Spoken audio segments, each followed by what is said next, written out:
A world where Carolina Panthers fans have an insatiable thirst for Panthers news and opinions. Only one podcast roars ferociously. It's the C3 Panthers Podcast. Yo, it's C3 Draft Profiles. That's right. It's like about 55, 56 days until the NFL draft appears. My name is Tony Dunn. I'm the host of the C3 Panthers podcast, and I hate scouting players. I hate thinking about who could be a Carolina Panther, but my co-host, Cody Lashney, is not only loves it, but he is good at it. And tonight, he is going to try to help convince me why I should care about Richie Grant from UCF safety and Amari Rodgers, Clemson wide receiver. Thank you for joining the show, Cody Lashney, and good luck to you, sir, as you try to make me interested. Oh, that won't be hard, Tony Dunn, because the players that we were talking about tonight, they're just what the doctor ordered for the Carolina Panthers. We let go of Trey Boston. We've needed a free safety for a long time, and Richie Grant fits that bill. On top of that, our coaches had access to him at the Senior Bowl. We're going to be playing some clips from that as well. And listen, he's the type of player that our coaches want, a versatile defender that you can put at different places on the field. But Tony, I'm telling you, this guy is a legitimate free safety prospect, and I think he could be potentially the best free safety in the whole draft. So if we're able to land this guy, it would be an absolute steal. Then we're going to talk about my man from my Clemson Tigers, Amari Rodgers. I've been saying on our show that I don't think Curtis Samuel is going to be on the team this year. He might leave in free agency. He might come back. Point is, we don't know, but there are so many good receiver prospects in the draft that could fill that hole should Curtis Samuel leave, and Amari Rodgers is the definition of that. He has incredible speed, does a lot of things well, and tonight we're going to showcase some of their highlights and show Panther Nation that there's some good talent to be had out there in the draft, and it's time to start looking. My favorite time of year, Tony Dunn. I live for this shit. I love it. Oh, my goodness. Love it. Love it. My least favorite time of the year is because I got to listen to all these mock drafts. I got to try to study all these people that I will never know. But tonight, I think you're on to something. This Richie Grant name his name has just been in so many circles related to the Carolina Panthers. A very interesting figure to start with. The C3 Panthers podcast is live every Tuesday night. It's the longest running Panthers podcast. We do a post-game show during the season. We got lots of information going up. In fact, Richie Grant was up on the website, CarolinaCatChronicles.com, which I've been reviving a little bit over the last couple of weeks. And he was the 70th. He's 70th on the big board for the Draft Network. So this name keeps popping up and popping up. By the way, the Carolina Panthers pick at 73. So 70th, 73. There's a lot of ties here. All right, smash the thumbs up button. Give it a share. It's free. Help, man. Like I'm just a homie that started a podcast in 2013. I ran across a video I did in 2014 to the Painted Black song. Man, it got me so hyped. So I'm ready to talk about the Carolina Panthers. All right. The Panthers secondary is up in the air, Cody. Veteran Trey Boston. When I wrote this exact paragraph, he was still on the team. He's no longer there. My sentence was this: veteran Trey Boston currently mans the free safety position with Justin Burris at strong safety. Sometimes a mix of Jeremy Chin, linebacker, comes in there. But what's happened since then is Trey Boston no longer a Carolina Panther. Justin Burris could still be a cap hit. Richie Grant, UCF safety. Tell me why I should care about him. Tony, I'm going to do more than tell you about why you should care about him. I'm going to show you, man. Oh, yeah. Because that's the benefit of living in 2021. We got videos to go with this, man. This is Richie Grant, safety out of UCF. And one of the things that you are going to be instantly made aware of is just how fast he is. He is able to close off Woo! the field in an instant. He is the definition of a true single high safety. You're going to be able to put him up there, and he's going to read the eyes of the quarterback the entire way right here. He knows right where the ball is going, and he trusts his athletic abilities enough to be able to cut off that ball and get a much needed interception. You're going to see right here, they line him up in the box, essentially at nickel. And much like Jeremy Chin, my man just has never-ending motor. He's saved that play for them. God. And he was out of it. I thought he was. That's what you will notice. Richie Grant has that Josh Norman. He has that Josh Norman thing about him. He's always trying to make a play on the football, knock the ball out, and let his teammates recover. He is always around the football. And whenever you watch his film, he's always putting the ball on the ground. And we love that from a defensive back. As you can see, he is not afraid to tackle. I mean, he will go up in the flat, he will wrap up, and he will bring you down. I mean, he has incredible versatility and just the ball skills. He never stops reading the eyes of the quarterback. And that's what made guys like Earl Thomas this past decade so good, is that they knew where the ball was going before he had an opportunity to get there. Now, as you can see, oh, look at this. Boom! Dude, he absolutely blows dudes up with his power, man. He hits like a Mack truck, and he's very aggressive. And one of the things, another ball on the ground, always trying to force the fumble. He's a ball hawk.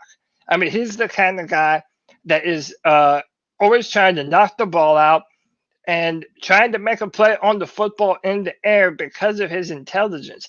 He knows the play design. He knows where the ball is going, depending on what position he's playing.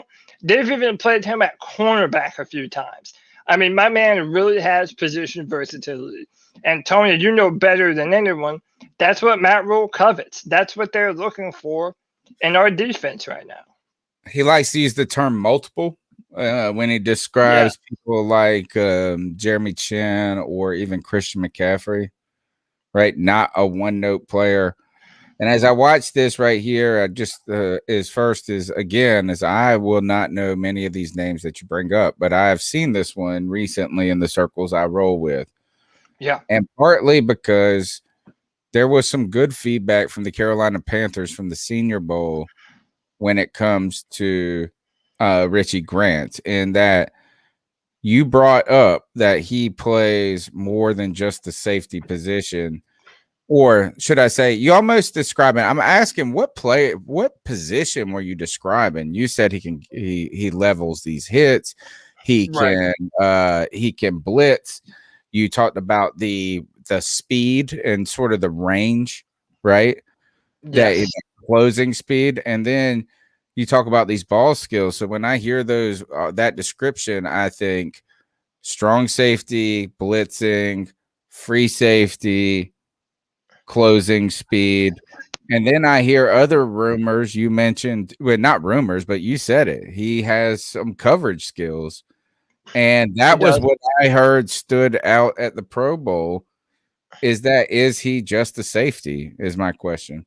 Well, this is why I think he has such tremendous value and can have such tremendous value for the Panthers, is because I believe he is a genuine free safety prospect. And that, you can put him in the box and he's going to do damn good. I mean, you can put him at corner, and listen, even though that's not where I want him to stay, he has enough position versatility to be able to hold his own. For a couple of downs. Right.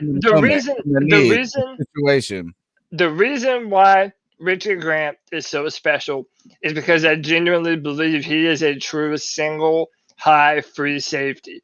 I mean, you're looking at all these interceptions that he's making, at how many plays he makes on the ball, and any given game film is incredible. He is always around the football. I mean, it's Luke Kuechly-esque at the free safety position. I mean, he really is that good. He's that fast. He has a never-ending motor as well. So as you can see right there, the ability to just let him stay back, let him watch the coverage, let him diagnose where the play is going, and especially in a day and age right there when quarterbacks are having to roll out, be immobile, receivers are being taught to come back to the quarterback. The play is never dead in a modern NFL offense. And Richie Grant is the type of player you want to be able to combat that. He has a never ending motor, and I'm willing to bet he might run a 4.3. Whenever he has his official pro day, like he has Yeah, that fine. kind of Maybe physical 4-4. ability. If he runs a 4-4, that's going to be exciting. Big time shout out. Humble Flip No Fool. Tar Heel Ear. Tykem Sills. Zero Chill. Don't ever chill, my man. 704. Bound Charlotte. Mr. Froth. And my main man, 10 Tizzy. Welcome to the C3 Panthers podcast. Special episode. Draft profiles. Looking at Richie Grant. Now the Carolina Panthers have. They no longer have Trey Boston. And Trey Boston was a mixed bag when it comes to Carolina Panthers fans. You know, I actually liked him in his second stint more than I cared for him in his first stint. He was a draft pick by the Carolina Panthers, maybe fourth or fifth pick. Showed some ball skills, questionable tackling in the beginning.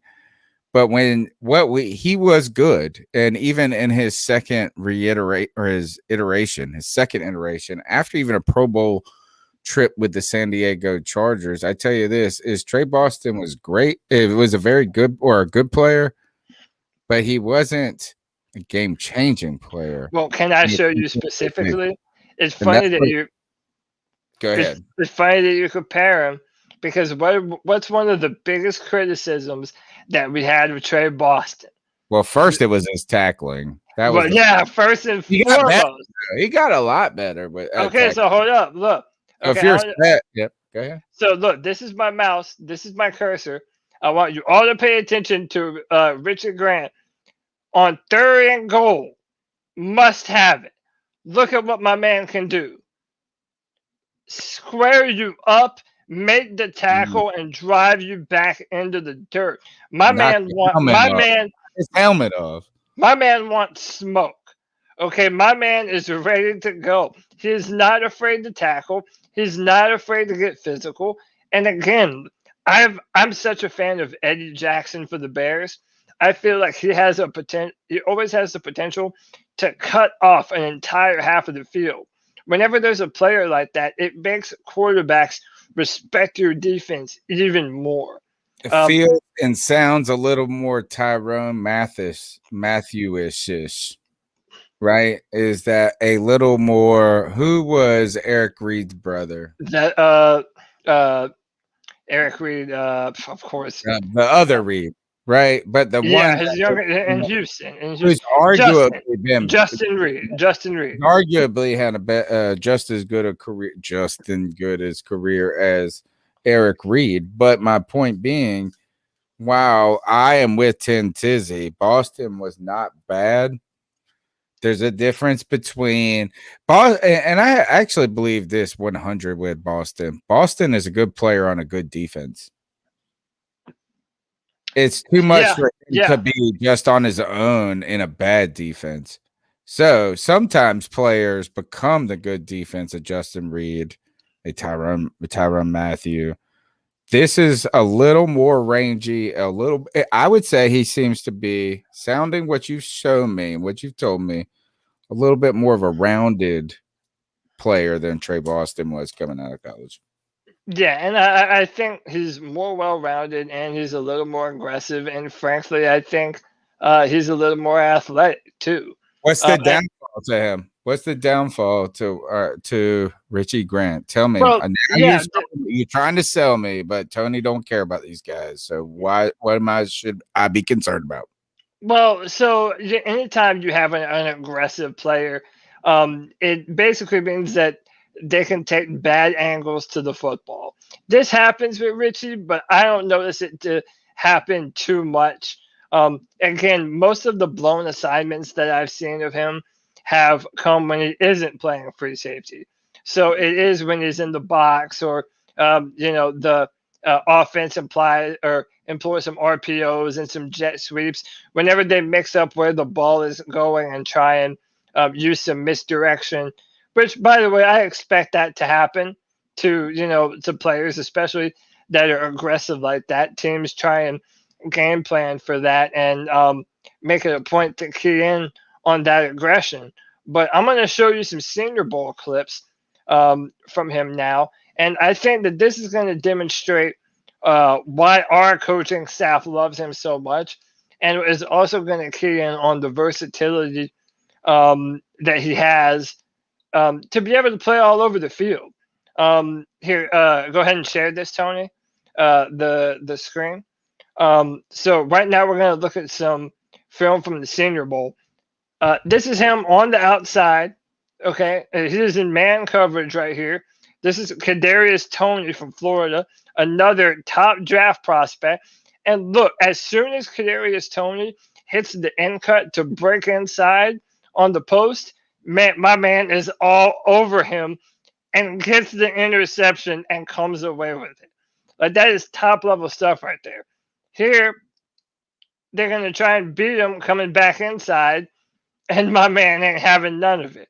He's so fast and fluent and athletic to the football. As a matter of fact, that's Amari Rodgers right there. We're going to be showing him. Actually, no, pardon me. Cornell Powell from Clemson. My bad. But, dude, as you can see, he's looking at him. Matt Rule looking at him right there. That is probably the big storyline, is that I told you this before we started the show. I may have already mentioned in the broadcast that you've described a player that has multiple traits to me. One that has kind of abilities to be a top elite level free safety, but somebody who has more versatility, then can be more than that. And if you have to ask him to cover a tight end, if you have to ask him to cover a slot receiver or receiver, not for their career, but in moments, it sounds like you're describing that type of player to me. 100%. And again, that position versatility, that's what our coaches want. Look how on this play right here, he is in Cornell Powell's hip pocket the entire time. I mean, that's covered. That's covered. Right? That's covered. And it gets a little bit handsy, but his hips are so mobile that he is at an instant able to change position. And he's always looking for the football. If the ball is in the air, he has the mentality that he's coming down with it. And he has all of the athletic profile that you want and the tenacity that you want from that position. He really is a special player. I know you said Draft Tech has him around, or not Draft Tech, the Draft Network has him around 73. I'm much higher. 70 and on the big board, but I've seen him in the 50s, and I've generally seen him going in the second round. I would listen. Let's be real. I think he's in play for us at pick 39 in the second round. I mean, he's really that kind of talent. It wouldn't be a reach for him, especially at it's a position of need for so many football teams. Having a dominant free safety like that. I mean, I honestly compare him a little bit to Grant Delpit coming out of LSU last year. Now, he got hurt, wasn't able to play for the Browns this year, but he is an elite athlete at a position that it requires you to be an elite athlete to cut off an entire side of the field like that. He really is a special football player, and I think he is an early second round pick. And you can't fool him, man. I mean, you can fool him sometimes, but it's like that saying, fool me once. How did Bush say? Fool me once, shame on you. Fool me twice, can't shame me again, or can't trick me again, something like that. Whatever. I can't mess it up. George shame on you. Fool me twice, shame on me. Yeah, man. A fool man can't get fooled again is what which is the best. Fool me once, shame on you. Fool me twice, a fool man can't get fooled again. Draft Network says this about Grant. Grant brings good size and athleticism to the table and doesn't have physical limitations. How about that? Doesn't have physical limitations. So he's the athlete to play the position. The best components of Grant's game are his ball skills and versatility. Wow. Holy cow. I've heard that before from Cody. He's if you know Carolina Panthers draft discussion, like if you followed Matt Rule at all, he talked about urgency at the quarterback position. He used that word urgent. Listen to this. He's an urgent football player that is always around the ball. When it comes to areas for Grant to develop, cleaning up some processing miscues, developing consistency with angles, and playing with better control as a tackler are at the top of the list. Grant has the makeup of a starting free safety in the NFL with the ability to make game-changing plays on the ball. Is that not literally verbatim everything I just said? Yes. Yep. And I did not tell Cody I was going to be reading this, so I promise you that. There are just maybe a few missed tackles and blown assignments and coverage along the way. Yeah, and like I said, he's aggressive. Of course. And when you're playing offense, like is not over aggressiveness, but sometimes that could be the only downside at the moment. You could be a little too eager, and offenses will know that, and they'll game plan and try and make you be wrong. They'll use misdirection, and they will try and make you be wrong. Real quick, to Zero Chill in the chat room.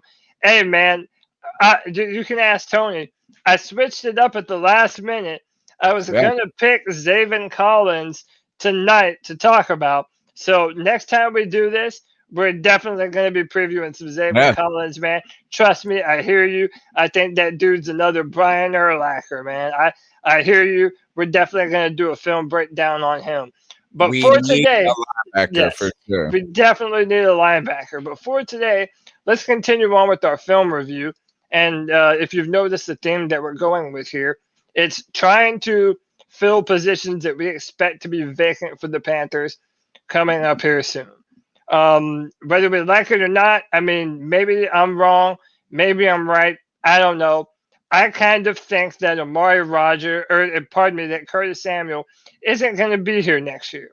I think he's probably going to be worth a pretty penny on the free market list, and I think he's probably going to be pretty in demand.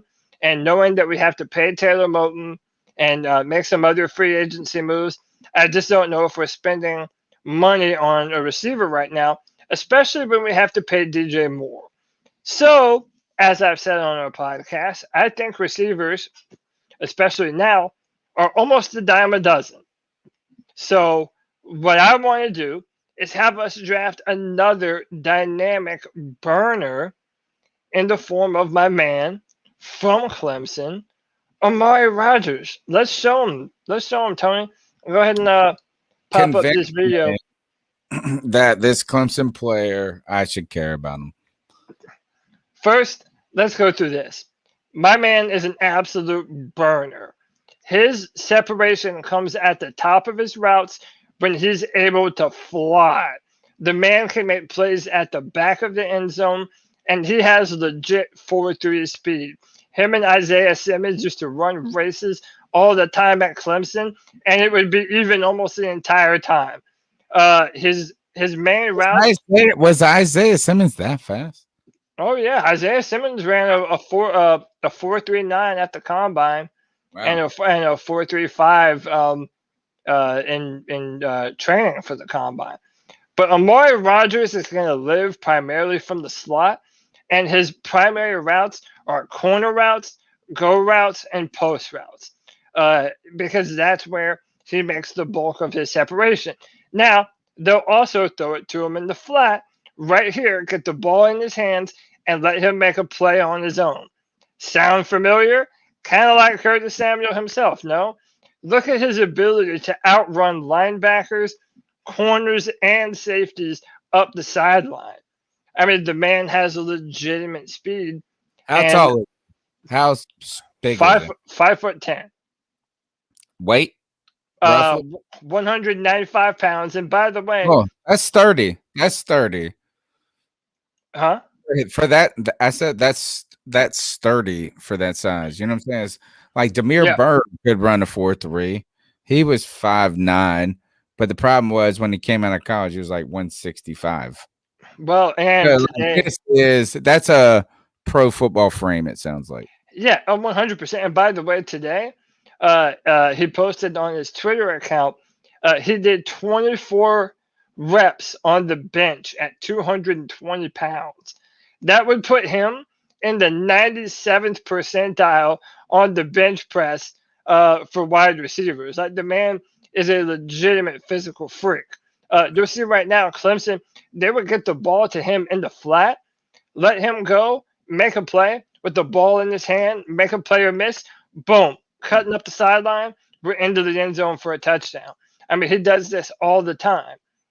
He's elusive. He knows how to make sure North miss. south right there. Boom. Yeah, Upfield. for sure. He's very nimble too. And listen, like I said, on the top of his route, when he's able He to looks like run a away pro from player you, to me. He one looks like hundred percent. 100% a pro player. And, Clemson this year lost two of their best receivers in Justin Ross and T. Higgins went in the draft last year. We had a bunch of injured receivers. So how Amari, old is he? What point in his career is he? so he's a junior. He's around 21 years old. So, a young guy. And look at that. He runs away from the entire Florida State secondary. I mean, you really can't teach that kind of speed. You That's made track the speed. you made the comparison between him potentially and Curtis Samuel. I was a giant Curtis Samuel fan coming out of college. But I tell you one thing that's appealing to me right here is that he seems thicker built than Curtis was coming out of college. Curtis Samuel has put on he's grown into a football player body. Right. So he's become what people hoped he could be. Like if anybody has just started to hit their potential, it's kind of Curtis Samuel. I really feel like that. Yeah. But there were some questions about his size in the NFL. And I feel like right away I don't have those just eye test looking at him right now. It feels like he could be Curtis Samuel with an NFL build. Yeah. I mean, Curtis Samuel is, they're honestly built the same. By the way, look at this adjustment to the football. Part of what goes into being a receiver is, but when the quarterback puts the ball on your back shoulder, you have to make an adjustment and go get the football at a moment's notice. Look at freshman quarterback DJ Uiagalelei, steps back, rips an absolute dart. Amari Rodgers sees it on the slant route, adjusts his body, turns, locates the ball in the air, snatches it into the end zone for a touchdown. I mean, that is next level athleticism, ball tracking. Look how nimble his feet are. He was able to get the cornerback to break to the right before cutting it back inside. I mean, that's high level stuff. That's really high level stuff. I mean, also knowing real quick, if we're going to draft a quarterback like we all kind of think and want, one of the things I've been saying is the ability to take the top off of a defense, to really have a guy that can affect all levels of the football field. Amari Rodgers is that. DJ Moore is come such a long way in running his routes. He is he can run all 9 routes on the route tree. So DJ Moore is your most versatile weapon. Amari Rodgers is a complement to that. He is What able are to, his route? Like I hear that all the time. This person can run all the routes. They're a technician. right. Talk to me about route running and ability there, and right now and potential. I guess future potential. So right now he has 3 that that I would say are his main routes: corner routes, go routes, and posts. Those are by far his best. Right there, that's a corner. Takes it all the way up the field. Knows that Trevor has to layer the ball in.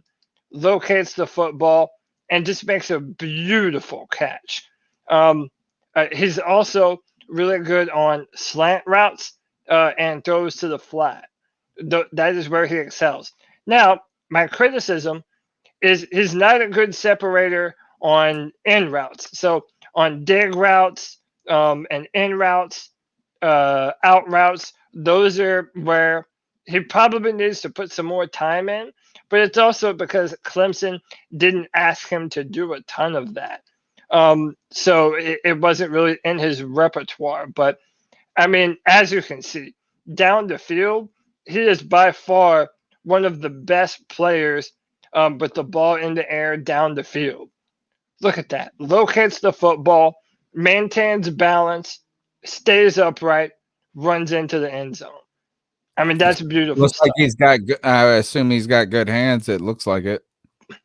He does have good hands. I'm not going to lie. He does have an occasional drop that are just kind of like, man, what are you doing? You have to come down with that.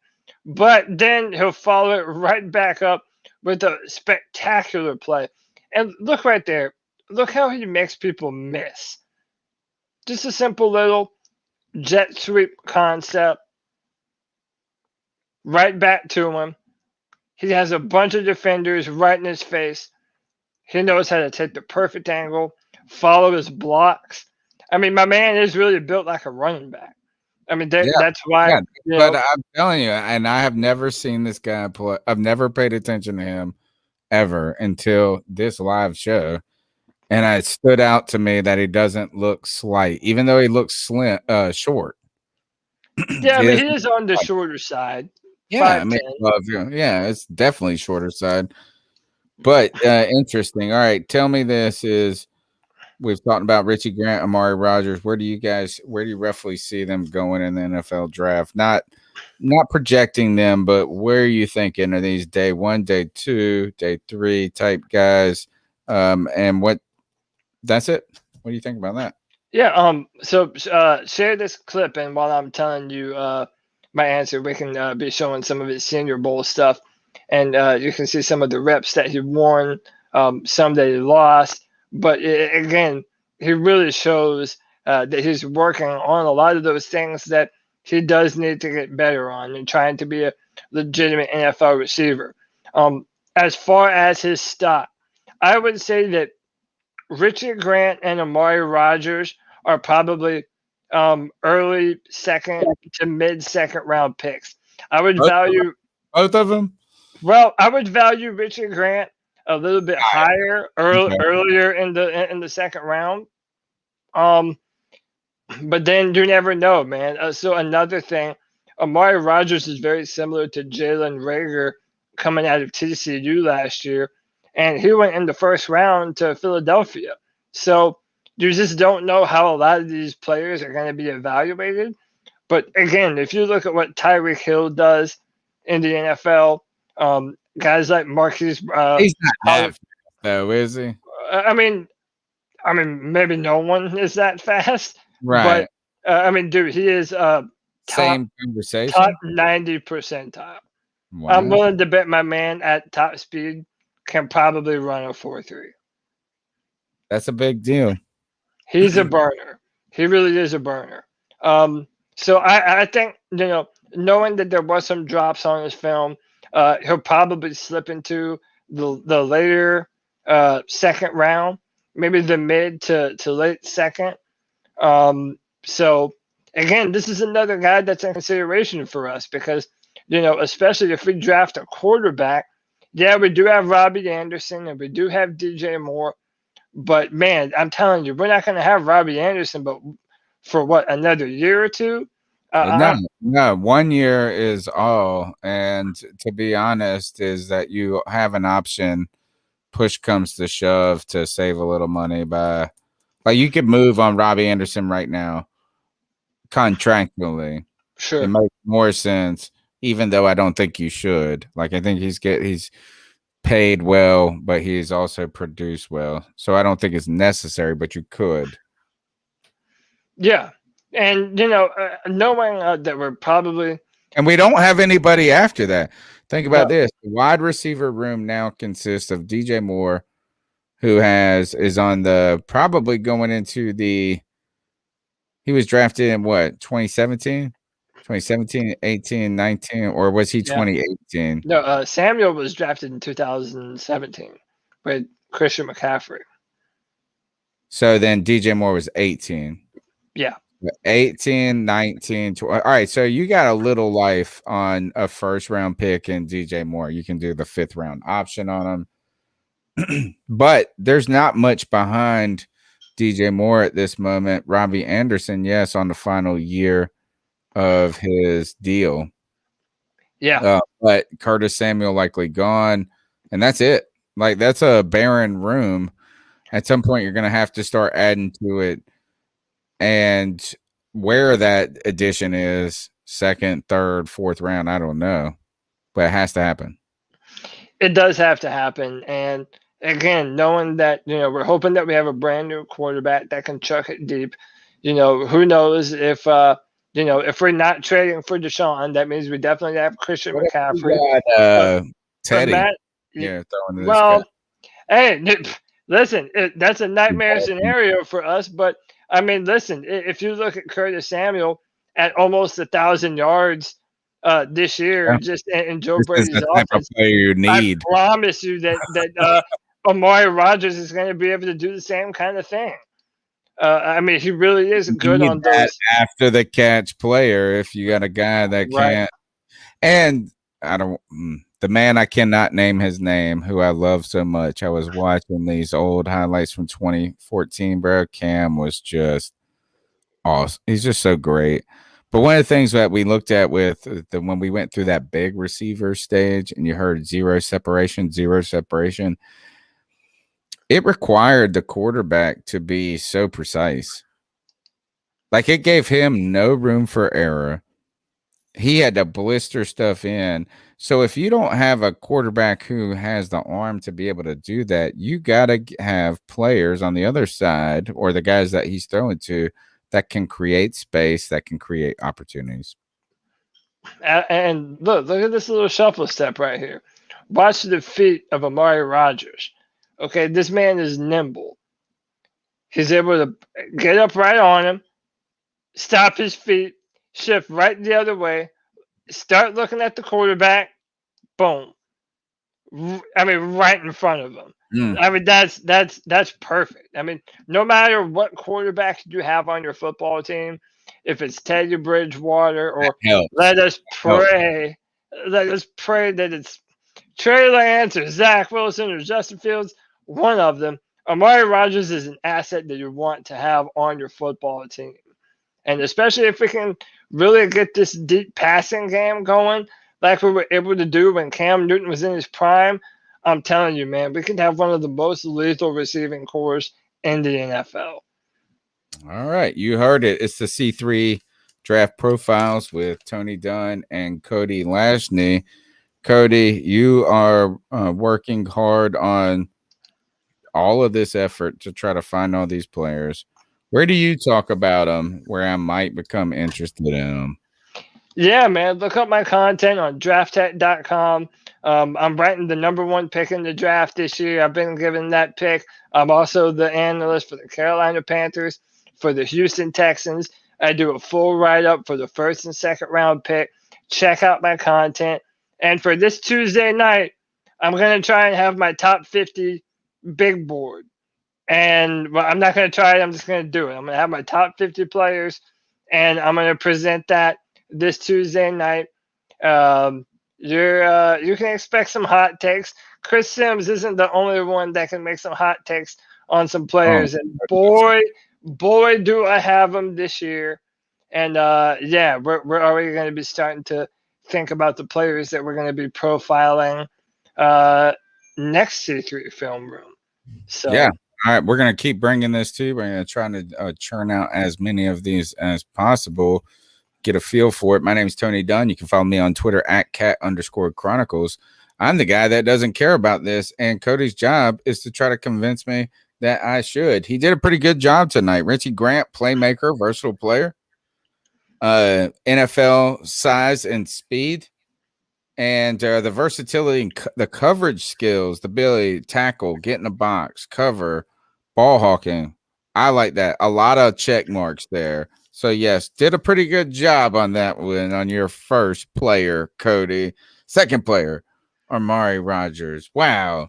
Fast, exciting. And the NFL build was appealing right here. I feel like there's a frame established that he can build off of, and I saw that hands catching. That's what I was. That was what I was peeking at in those videos. Is that you said he might have dropped some Madden in it. Now I know we were looking at highlights, but I like this. I like to see a player extend for the ball, extend for it, go after it, catch it with their hands. Don't wait for the ball to come to them, but to catch it. Go catch it. And that's what I saw from that. So pretty good. Hit that thing. Pretty good debut for your two players, Richie Grant and Amari Rodgers. We'll bring more of this content to you. Don't forget 252-228-5098. You can drop in the C3 Panthers podcast. We're live Tuesday nights at 9 p.m. Call that number. Leave a message. We'll play it. Smash the thumbs up button. Like it. Join the community and my friends. This chat room on a moment's notice shows up and is lit. We appreciate your support. We'll bring you more content. Until then, keep pounding. Peace of love, baby. Keep pounding.